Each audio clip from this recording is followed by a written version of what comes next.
Hello, welcome back. First book of the new half term, and as I promised you, it is the tale of Benjamin Bunny. Now remember I said he's the cousin of Peter Rabbit, so if you haven't watched the Peter Rabbit story, I would suggest watching that one first, and then you'll be able to see how this leads on from that one, okay? But this is this, okay? One morning, Little Rabbit sat on a bank. He pricked his ears and listened for the trick-trot of a pony. A gig was coming along the road, and it was driven by Mr. McGregor. We've met Mr. McGregor before. And beside him sat Mrs. McGregor in her best bonnet. As soon as they had passed, little Benjamin Bunny slid down onto the road and set off with a hop, a skip and a jump to call upon his relations who lived in the wood at the back of Mr. McGregor's garden. That wood was full of rabbit holes, and the neatest, sandiest hole of all lived Benjamin's aunt and his cousins, Flopsy, Mopsy, Cottontail and Peter. Old Mrs. Rabbit was a widow. She earned her living by knitting rabbit wool mittens and muffetees. I once bought a pair at a bazaar. She also sold herbs and rosemary tea and rabbit tobacco, which is what we call lavender. Little Benjamin did not very much want to see his aunt. He came round the back of the fir tree and nearly tumbled upon the top of his cousin, Peter Rabbit. Peter was sitting by himself. He looked poorly and was dressed in a red cotton pocket handkerchief. What do we think he's been up to? "Peter," said little Benjamin in a whisper, "who's got your clothes?" Peter replied, "The scarecrow in Mr. McGregor's garden," and described how he'd been chased about the garden and dropped his little shoes and coat. Little Benjamin sat down beside his cousin and assured him that Mr. McGregor had gone out in a gig, and Mrs. McGregor was also gone, and certainly for the day, because she was wearing her best bonnet. Peter said that he hoped it would rain. At this point, old Mrs. Rabbit's voice was heard inside the rabbit hole calling, "Cottontail, Cottontail, fetch me some more chamomile." Peter said he thought he might feel better if he went for a walk. They went away hand in hand and got up on the flat top of the wall at the bottom of the wood, and from there they could see right down into Mr. McGregor's garden. And Peter's coat and shoes were plainly to be seen upon the old scarecrow, topped off with a tam of shanter of Mr. McGregor's. That's an old Scottish type of hat that he's wearing there.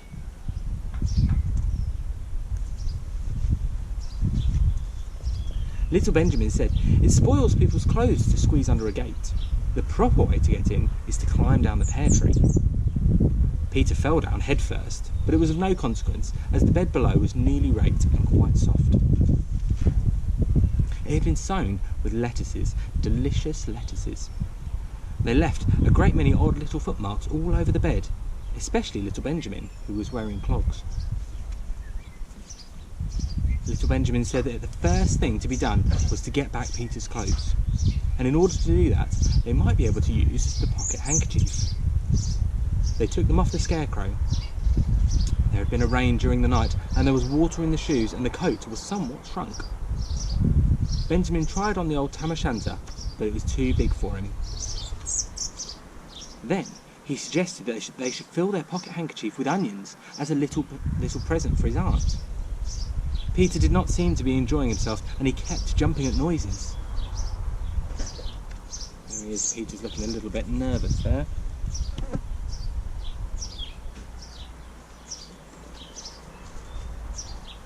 Benjamin, on the contrary, was perfectly at home. He ate a lettuce leaf, and he said that he was in the habit of coming into the garden with his father to get some lettuces for their Sunday dinner. The name of little Benjamin's papa was old Mr. Benjamin Bunny. The lettuces certainly were very fine. Peter didn't eat anything. He said he would like to go home as quick as possible, and presently he dropped half of the onions. Little Benjamin said that it wasn't possible to get back up the pear tree with a load of vegetables. He led the way boldly towards the other end of the garden, and they went along a little walk on planks under a sunny red brick wall. The mice sat on their doorsteps cracking cherry stones, and they winked at Peter Rabbit and little Benjamin Bunny. Presently, Peter let the pocket handkerchief go again, and even more onions fell out. He's obviously very distracted, is Peter. They got amongst the flower pots and frames and tubs, and Peter heard noises worse than ever. His eyes were as big as lollipops. He was a step or two in front of his cousin when he suddenly stopped. This is what those little rabbits saw around the corner. I'll show you the picture there. Can you see what they found? Little Benjamin took one look, and then in half a minute, less than no time, he hid himself and Peter and the onions under a large basket. The cat got up, stretched itself, and came and sniffed at the basket. Perhaps she liked the smell of onions, or perhaps she liked the smell of something else. Anyway, she sat down upon the top of the basket. She sat there for 5 hours. I cannot draw you a picture of Peter and Benjamin underneath that basket because it was quite dark, and because of the smell of onions was fearful, and it made Peter Rabbit and little Benjamin cry.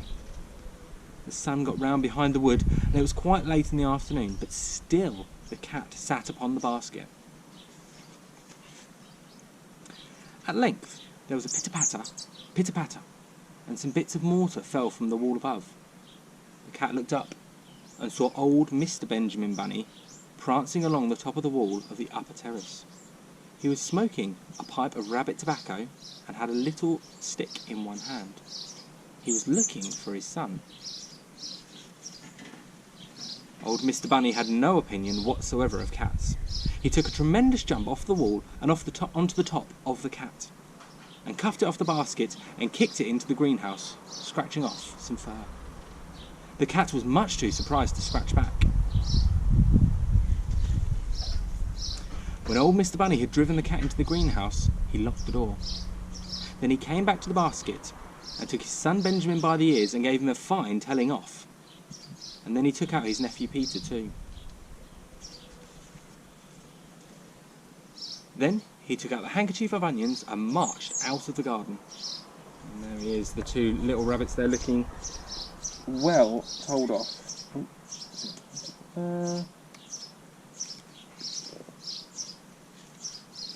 When Mr. McGregor returned about half an hour later, he observed several things which confused him. It looked as though some person had been walking all over the garden in a pair of clogs, only the footmarks were ridiculously small. Also, he could not understand how the cat could have managed to shut herself inside the greenhouse, locking the door upon the outside. When Peter got home, his mother forgave him because she was so glad to see that he'd found his shoes and coat. Cottontail and Peter folded up the pocket handkerchief, and old Mrs. Rabbit strung up the onions and hung them from the kitchen ceiling with the bunches of herbs and the rabbit tobacco. The end. So that was another one of our Beatrix Potter stories about all those little animals and the things they get up to. I love those stories. I might read some more. We'll see. But I hope you enjoyed that. Take care and see you all soon.